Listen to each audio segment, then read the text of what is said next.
Hello, good evening जी। कैसे हैं आप? बढ़िया सर, आप बताइए। बिल्कुल बढ़िया जी। आपका नाम क्या है? मेरा नाम पीयूष है एंड मैं उत्तराखंड से हूँ। एंड अभी करेंटली मैं जॉब करता हूँ मैकेनिकल डिजाइनिंग फील्ड में। ओके। तो बेसिकली आपका सवाल क्या है आज का? मेरा सवाल ये है, जैसे कोई भी स्टूडेंट होता है, वो कॉलेज लाइफ के बाद निकल के जैसे ही जॉब के लिए अपील करता है, तो क्या होता है, जैसे ही वो जॉब के लिए अपील करेगा, तो जैसे ही वो अपने सेक्टर में घुसेगा जॉब के, हम्म। तो वहां पे जाके स्टार्टिंग में हर किसी के दिमाग में ये चीज आती है कि जो भी हम काम अभी करने वाले हैं वो उनको समझ नहीं आता है, क्योंकि एक्चुअली जो हमें कॉलेज में सिखाया जाता है उसके हिसाब से जो बाहर का वर्ल्ड है वो टोटली डिफरेंट है। तो हम्म। इसीलिए जो भी हम काम वहाँ हमें करना होता है, उससे हम घबरा जाते हैं कि ये काम तो बहुत डिफिकल्ट लग रहा है, ये काम हमसे हो नहीं पाएगा। तो उस स्ट्रेस करके जो मोस्ट ऑफ द स्टूडेंट्स होते हैं वो जॉब भी जल्दी स्विच करते हैं। कभी कभी उनको लगता है कि इन्वायरमेंट अच्छा नहीं है, कभी कभी उनको लगता है कि ये हम कैसे करेंगे। तो मैं ये पूछना चाहता हूँ सर, इस सिचुएशन में हम कैसे टैकल कर सकते हैं सिचुएशन को। ठीक है, तो ये जो सिचुएशन है, बेसिकली देखा जाए तो बहुत लोग फेस करते हैं जो पहली बार जॉब कर रहे हैं। जिन्होंने यस। पहली बार जॉब करी है तो वो क्या होता है, घबरा जाते हैं। पहले तो डर जाते हैं कि यार कोई टास्क ऐसा आ जाए जो मुझसे ना हो पाए, और अगर मैंने नहीं किया तो बाकी लोग क्या सोचेंगे, बॉस मुझ पर डांटेगा, गुस्सा करेगा, कहीं बाहर तो नहीं निकाल देंगे मेरे को कंपनी से, है ना। ऐसे थॉट चलते हैं। और एक थॉट ऐसा भी कई बार चलता है, अगर आप किसी फील्ड में गुड हो, अच्छे चल रहे हो, अच्छा आपको पता है नॉलेज, बट कुछ चीज़ें ऐसी भी होंगी जिसमें नॉलेज नहीं है, उसके रिलेटेड कोई काम अगर आ गया तो अब आपकी कहीं इमेज ना खराब हो जाए सबके सामने। ये भी रहता फियर है बिल्कुल कि बिल्कुल। इमेज ना खराब हो जाए। तो एक तरह से इन सब से कैसे उठें, क्योंकि इससे उठना ज़रूरी है। रीज़न बीइंग, ये सब में अगर जकड़ जाते हैं तो जहाँ पे हम अपने काम को 100% दे सकते हैं ना, वहाँ पे हम 100% दे ही नहीं पाते, बिल्कुल सही है ना। बात। फोकस अब वहाँ पे एक कल्ला वहाँ नहीं रह गया, अब हमारे फियर्स की तरफ भी चले गया। एक तरफ से अगर मैं कहूँ तो इन फियर्स को कॉन्कर कैसे करें ताकि हम अपना 100% दे सकें। हाँ जी। तो सबसे पहले तो हाँ, आपका एक पॉइंट जो आपने बोला था मैं उसको यहाँ पे पॉइंट आउट करूंगा कि जो कॉलेज लाइफ है ना और जो रियल लाइफ, जो जॉब लाइफ है, वो टोटली डिफरेंट है। कॉलेजेस में ये नहीं पढ़ा जाता, नॉर्मल सी बात है कि इन चीज़ों से कैसे टैकल करना है, क्योंकि हर एक बंदा फेस करता है। That is totally true. ये दोनों बिल्कुल डिफरेंट एस्पेक्ट्स चलते हैं। तो जब भी इस जॉब लाइफ में आता है सबसे पहले, ऑलरेडी मैं ये जितने भी कॉलेज स्टूडेंट्स, गोइंग स्टूडेंट्स हैं, उनको पहले सजेस्ट करूंगा अपना माइंड सेटअप ऐसा करो कि everything is not so easy. वो आपके बिलीफ पे डिपेंड करता है। मुश्किल काम भी मुश्किल लगेगा, आसान आसान काम भी आसान लगेगा, और मुश्किल भी आसान लग सकता है, और आसान काम भी मुश्किल लग सकता है। सिर्फ और सिर्फ आपके बिलीफ है जो उसको मुश्किल और आसान बना रहे हैं। तो यहाँ पे मुश्किल और आसान नाम की चीज़ नहीं होती। मुश्किल और आसान नाम की कोई चीज़ नहीं है यहाँ पे। तो ये चीज़ सबसे पहले मैं क्लियर कर दूँ कि ये चीज़ अपने दिमाग में अभी से बिठा लो। डर, कॉन्कर, जो ये चीज़ें हैं, आप इससे टैकल कैसे करना है? सबसे पहले तो अपने आप को थोड़ा टाइम देना, स्पेस देना इन चीज़ों में, क्योंकि अब आपका इन्वायरमेंट टोटली चेंज होने वाला है, तो उसके अकॉर्डिंग अडेप्ट करने में आपको लगेगा टाइम। उस टाइम को आपको देना पड़ेगा अपने आप को, ताकि आप उस एनवायरनमेंट में अडेप्ट हो सको। और हमेशा जब भी आपको दिमाग में कोई फियर्स या कॉन्कर्स चल रहे हैं, उन फियर्स को पहले देखो, आराम से शांति से बैठो, उन फियर्स को देखो, और ये समझने की कोशिश करो वो फियर्स आपसे कहना क्या चाह रही हैं, क्योंकि आपके हर एक प्रॉब्लम का सोल्यूशन उसके अंदर ही छुपा हुआ है। तो ये जितने भी फियर्स आगे आ रहे हैं कि लोग क्या कहेंगे, सबसे पहले तो ये सबसे बड़ा रोग है कि क्या कहेंगे लोग। सबसे बड़ा रोग क्या कहेंगे लोग, ये ऐसी दीवार है। दो दीवारें होती हैं, एक होती है दीवार जो इन लोगों के प्रति बनाई गई होती है, जो हमें कुछ करने से रोकती है, आगे बढ़ने से रोकती है। इस दीवार को तोड़ना तो आसान है, इसका तरीका मैं बताऊंगा आपको कैसे। और एक दीवार और है जो होती है खुद की दीवार, जो हम खुद अपने आगे बना लेते हैं कि हाँ हम ये नहीं कर सकते। हम अपनी कैपेबिलिटीज को शक करने लग जाते हैं, डाउट करते हैं कि यार ये हम नहीं कर पाएंगे, मैंने ये कभी किया नहीं तो मैं ये कभी कर नहीं पाऊंगा। अब मैं यहाँ पे फॉर एग्जांपल देता हूँ, जैसे मैं अपनी लाइफ से अगर कोरिलेट करूँ थोड़ा सा, तो मैं एडिटिंग या डिज़ाइनिंग का काम करता हूँ। काफ़ी लोगों को नहीं पता बेसिकली क्या कर रहा हूँ, तो इस वीडियो में डिस्क्लोज कर रहा हूँ कि मैं एडिटिंग ग्राफिक का काम करता हूँ। तो कई बार कुछ प्रोजेक्ट मेरे पास ऐसे आते हैं कि मैं खुद सोचने लग जाता हूँ यार ये मुझसे शायद नहीं हो पाएगा। तो ये घबराहट, डर मैं भी फेस करता हूँ, मैं भी फील करता हूँ। अब इसको मैं कॉन्कर कैसे करता हूँ? अब मैं अपने आप को हमेशा ये बोलता हूँ कि मुझसे नहीं हो पाएगा, ये तो मुझे पता है, बट अब मेरे पास लर्निंग की एक बहुत नई अपॉर्चुनिटी है। सक्सेस कैसे मिलेगी? क्योंकि आज के गोल, ऑल ओवरऑल जो हमारे स्टूडेंट्स, जो हमारे एज के जितने भी लोग हैं, उनका गोल क्या है? How to achieve success. तो वो कैसे मिलेगी? From learning. Not from knowledge of only books, मतलब बुक्स की नॉलेज से ही सिर्फ नहीं मिलेगी, keep learning from the outer world जो रियलिटी में है, क्योंकि बुक्स की बातें जो हम स्कूल कॉलेज में पढ़े हैं और जो रियलिटी है दोनों में बहुत फर्क है, और दोनों ही इंपॉर्टेंस हैं। ये नहीं, मैं ये नहीं कहूँगा कि बुक्स को पढ़ना छोड़ दो, रियलिटी को नहीं, रियलिटी सीखते रहो, नहीं, बुक्स भी पढ़ो, वो भी इंपॉर्टेंट है, दोनों एस्पेक्ट इंपॉर्टेंट है। तो अब मैं क्या करता हूँ, मैं सबसे पहले ये कहता हूँ कि अब जब फियर आता है ना, तो उस फियर को अब मैं अपॉर्चुनिटी के वे में देखना शुरू कर देता हूँ। तो सबसे पहले अपने माइंड को ऐसा डाइवर्ट करना है कि हाँ, मैं मानता हूँ मैं शायद नहीं कर सकता, मेरे अंदर ये डर है, नहीं कर सकता, बट अगर अब मेरे पास एक अपॉर्चुनिटी है कि अगर इसको कैसे करना ये फिगर आउट करने की। नहीं कर सकते, फिगर आउट तो कर सकते हैं कैसे करना है, और अगर हमने फिगर आउट किया तो हम डेफिनेटली कुछ नया सीखेंगे और आगे नया करेंगे। ये डर को तो अपने दिमाग से पहले निकालना है, जो लोगों का डर है, ये जो लोगों की दीवार है, इसको तोड़ना है सबसे पहले। कैसे टूटेगा? अगर सबसे पहले तो अपने आप से ये सवाल पूछना शांति से बैठ के, अगर आपके दिमाग में, अगर आपके अंदर ये डर नहीं होता तो आप क्या करते? क्या आप उस प्रोजेक्ट पे काम नहीं कर रहे होते जो आपको शायद नहीं आता?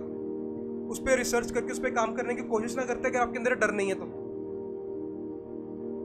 डर से रुक रहे हो, अगर वो डर ना होता तो क्या करता मैं? तो डेफिनेटली मैं वो काम कर रहा होता। तो अब ये सिर्फ एक चीज है जो मुझे रोक रही है। जब हम इसको इस वे से देखना शुरू करते हैं ना, यार ये तो सिर्फ एक ही चीज है जो मुझे रोक रही है, और अगर ये चीज मेरे अंदर नहीं होती तो आज मैं वो कर रहा होता जिससे मुझे अभी डर लग रहा है, तो डर खत्म होना शुरू हो जाएगा। सबसे पहले डर को शांति से देखो, उसको समझो कि डर क्या चल रहा है। डर हो सकता है यार अगर कुछ गड़बड़ हो गई तो बॉस मुझे डांटेंगे, कोई बात नहीं, गड़बड़ होगी तो क्या हुआ, कुछ नया सीखने को मिलेगा। और आज अगर इस गड़बड़ से कुछ आगे नया सीखने को मिलता है, और लिटरली बात है, ये आपके आगे काम भी आएगा, ये प्रोजेक्ट आपके ही फील्ड के, आपके ही करियर का है, और उसमें कुछ गड़बड़ होती है, उससे वो सीखते हो तो आगे वो काम आएगा। तो क्या उसके लिए डांट, जो चीज़ें जो डर चल रहा है जायज़ नहीं है? कोई बात नहीं, कुछ सीखने को मिल रहा है, और यही सीखने की भूख हमें सक्सेस की तरफ लेके जाने वाली है। अगर लाइफ में कुछ अचीव करना है तो ये भूख को खत्म नहीं होने देना। तो इसका डर अब खत्म होने लग जाएगा जब इस तरह से सोचना शुरू कर दोगे। कोई बात नहीं। और रही बात मेरी रेपुटेशन, जो एक नॉर्मल होती है कि अगर सबके सामने डाल दी तो शर्मिंदगी महसूस होती है, गिल्ट महसूस होता है, हमारे अंदर ये डर भी होता है कहीं ना कहीं कि अगर सबके सामने डांट दी तो ये होगा। बट अगर डांट भी दिया तो क्या उससे आपका भला नहीं हो रहा? और अगर आपने वो ट्राई ही नहीं किया तो क्या आपका भला हो रहा है, आपका बुरा हो रहा है? लर्न ही नहीं कर पाएंगे उसका। समझ आ रही है ना बात में जो कहना चाह रहा हूँ? तो अब इसका मतलब क्या है, अगर आपने वो ट्राई नहीं किया और इस डर से ही डर कर बैठ गए नीचे, तो अब आपके आगे आने वाली लाइफ क्या होने वाली है? तो आप आगे भी डरते रहोगे। अब इसको कॉन्कर करना है ये देखकर कि अगर आज मैंने ये अपॉर्चुनिटी को गवा दिया तो हो सकता है शायद मैं आगे भी इस डर को और स्ट्रॉन्ग कर लूं। क्योंकि डर कैसे पनपता है? एक एक डर को बार बार बिलीव करते हो। डर क्या है? बिलीफ ही है। डर एक बिलीफ है, और अगर उस बिलीफ को अपने दिमाग में स्ट्रॉन्ग करते गए तो आगे आने वाले टाइम में क्या होगा, वो इतना स्ट्रॉन्ग हो जाएगा कि हम रिस्क लेना ही बंद कर देंगे। तो अब इस बिलीफ को समझना है और इस बिलीफ को ही तोड़ना है। रियलिटी में अभी वो सिचुएशन हुई नहीं है, उस सिचुएशन के थॉट्स पहले ही चल रहे हैं दिमाग में। मतलब अब क्या समझ आ रहा है इससे कि हमारा दिमाग हमें वो दिखा रहा है जिसका सच्चाई से कोई लेना देना नहीं है। ये एक सिर्फ पॉसिबिलिटी है, कोई लॉ या कोई टर्म तो नहीं है कि ऐसा होगा ही होगा। तो अब इस बात को समझ रहे हो? अब वो डर क्या है? वो डर सच में है? वो डर रियलिटी में क्या वो डर है? नहीं, वो डर उस चीज को लेकर है जो चीज अभी हुई नहीं है हमारे साथ। तो जब अब जो मैं बोल रहा हूं अभी, ये पार्ट जिस वे में बोल रहा हूं, अगर इसकी आप गहराई देख पा रहे हो कि डर है नहीं, अभी वो चीज हुई नहीं, उसका डर पहले ही आ गया, मतलब उसका रियलिटी से कोई लेना देना नहीं है, और उस डर की कोई गारंटी है कि ये चीज सच होगी? नहीं गारंटी ना। किससे डर रहे हैं हम? जो चीज एक्चुअल में है ही नहीं। और इस डर का मैं कहूंगा एक टाइम पे इस डर का होना थोड़ा जरूरी भी है। कॉन्कर जरूर करो इस डर को, बट इसका होना जरूरी भी है, क्योंकि अब इस डर से क्या होगा, अब रिस्क भी लोगे तो कैलकुलेटेड ले रहे होगे, और उस कैलकुलेटेड रिस्क से कुछ गलत होता है तो आपको सीखने को और ज्यादा मिलेगा, और गलत होने के चांस भी थोड़े कम होंगे, क्योंकि अब आप सोच समझ के कर रहे हो जो कर रहे हो। तो कभी भी ऐसे एनवायरनमेंट में जा रहे हो जहां पे एक डर पनप रहा है, तो सबसे पहले शांत हो जाओ, थिंग्स विल टेक टाइम। अपने और भी अगर आपके फील्ड में ही कोई और लोग भी हैं जो आप ही से बिलोंग करते हैं तो उनसे बातचीत करो, उनसे समझो इस प्रोजेक्ट के बारे में। प्रोजेक्ट को मना मत करो। हाँ, अगर पहली बार कर रहे हो कंपनी का कुछ प्रोजेक्ट और आपको नहीं आता उसके बारे में, तो यू कैन से, मतलब इस तरह से भी आप बात कर सकते हो कि बॉस के साथ कि सर मैं ट्राई करूंगा, this is my first time for this project, I will try and learn something new. अपने आपको अपॉर्चुनिटी दो, किसी चीज़ के लिए मना मत करो। अब मैं भी क्या करता हूँ, अगर मुझे कोई चीज़ नहीं आती ना, मैं बोलता हूँ कोई ना, दे दो, करूँगा। हर एक चीज़ के करने का फर्स्ट टाइम तो होता ही है, तो वो फर्स्ट टाइम कल भी आना है, वो फर्स्ट टाइम परसों भी आना है, तो आज क्यों नहीं? बिल्कुल है ना? तो इस डर को कॉन्कर कैसे करना है, ये समझकर कि जिस बारे में मेरे दिमाग में डर चल रहा है, पहले इस डर को स्टडी करना है कि डर क्या है। हो सकता है डर सही भी हो सकता है आपको वो दिख रहा हो कि ये प्रोजेक्ट में इतना बड़ा एरर है जिस कारण ये प्रोजेक्ट बहुत बड़ा फेलियर में जाएगा, तो इसीलिए मैं ये प्रोजेक्ट शायद नहीं लेना चाहता, या कुछ भी है, उसका डर है। तो वो डर को देखना है, समझना है कि वो डर सही है या नहीं है। अगर तो डर सही है तो उसका सोल्यूशन उसके अंदर से निकालना है। अच्छा हाँ, मेरे को डर है कि ये प्रोजेक्ट सक्सेसफुल नहीं होगा, क्यों? क्योंकि हो सकता है फॉर एग्जांपल इस पार्ट में कोई गाड़ी, फॉर एग्जांपल मैं गाड़ी का एग्जांपल लेता हूँ। अब मुझे पता मैंने कोई कंपनी में गाड़ी लॉन्च करी है, अब वो गाड़ी मुझे पता है आगे आने वाले टाइम में सक्सेस पे नहीं जाएगी, क्योंकि मुझे डर है कि इस पार्ट का कहीं प्रॉब्लम है यहाँ पे, और ये पार्ट करके गाड़ी में प्रॉब्लम्स ऐसी आएंगी कि लोग खरीदना बंद कर देंगे, गाड़ी जल्दी खराब हो जाएगी। तो वो डर जायज़ है, वो डर जायज़ भी है। अगर कुछ ऐसा डर है आपके दिमाग में जिस डर से आपको लगता है कि उससे कुछ लॉस हो सकता है, कुछ है, और वो डर रियल बेस है, रियलिटी और बेस है, तो हाँ वो डर जायज़ भी है। उस डर से अब डरना नहीं है, उसका सोल्यूशन निकालना है। अच्छा ये पार्ट में प्रॉब्लम है, तो अब क्या करें कि इस पार्ट को हम, हो सकता है पार्ट रिप्लेस कर दो, गाड़ी ठीक हो गई, अब लोग खरीदेंगे, कुछ भी हो सकता है। तो कुछ डर जरूरी भी है, तो डर से डरना नहीं है, डर को पहले देख के समझना है, और फिर ये देखना है कि क्या वो डर सच्चाई से रिलेटेड है या नहीं है। क्या ये भाई वो डर तो नहीं जो मुझे रोक रहा है, जिस डर का अभी वास्तविकता से कोई लेना देना नहीं है, जो अभी हुई नहीं मेरे साथ। साइकोलॉजिकल फियर्स कहते हैं इसे हम, अगर सीधा बनो, साइकोलॉजिकल फियर मतलब fear that is present in your mind which has no connection with the reality. अगर तो साइकोलॉजिकल फियर है, अब क्या करना है?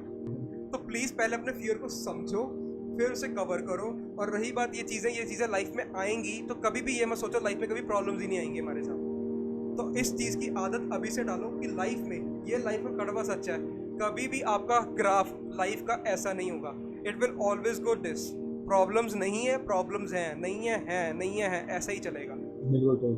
अगर अच्छा टाइम भी है तो बुरा भी आएगा। तो रेदर देन प्रेइंग कि कुछ बुरा ना हो, क्योंकि अब इसमें सबसे बड़ी गड़बड़ क्या है, हम बार बार यही उम्मीद करते हैं कि अब किसी जॉब में लग गए, हमारे साथ सब अच्छा हो, कुछ बुरा ना हो, और जब भी कोई नया चैलेंज आता है हम डर जाते हैं, क्योंकि हमें डर होता है कि कुछ बुरा ना हो जाए। तो हमारी सोच ही गलत है। हम बार बार ये, क्योंकि हमारी सोच में अगर चीज़ देख पा रहे हो तो हमारी सोच में ये बैठ गया कि हमारे साथ कुछ बुरा ही ना हो। हम बार बार इस चीज़ पे फोकस करते हैं, यार बुरा ना हो। तो इस पे फोकस करने के बाद अपने दिमाग को समझाना है कि मेरे साथ बुरा भी होगा, मेरे साथ अच्छा भी होगा, बट मुझे अपने आप को इतना स्ट्रॉन्ग करना है कि मैं बुरा होने पर अपने होश ना खोऊं, और उससे कुछ सीख कर आगे बढ़ूं, और उसको अप्लाई करके, जो इस चीज़ से बुरा हुआ उस चीज़ को अप्लाई करके उस चीज़ को ठीक करने की कोशिश करूं। और जब हमारे साथ अच्छा हो तो इतना भी हवा में मत उड़ जाऊं कि उस अच्छाई मतलब देखना ही भूल दूं, सब कुछ हवा में उड़ के पागल ब्लाइंड हो गया कि मेरे साथ तो सब अच्छा ही हो रहा है। तो ये बात अगर आपको समझ आ गई तो अब आपको समझ आ गया कॉन्कर ऑफ फियर कैसे कॉन्कर करना है, जो आपके जॉब का रिलेटेड कॉन्कर होगा। बिल्कुल। और कोई सवाल आपका? नहीं सर, बिल्कुल, और कुछ तो नहीं? नहीं। Thank you so much, have a great life. Thank you.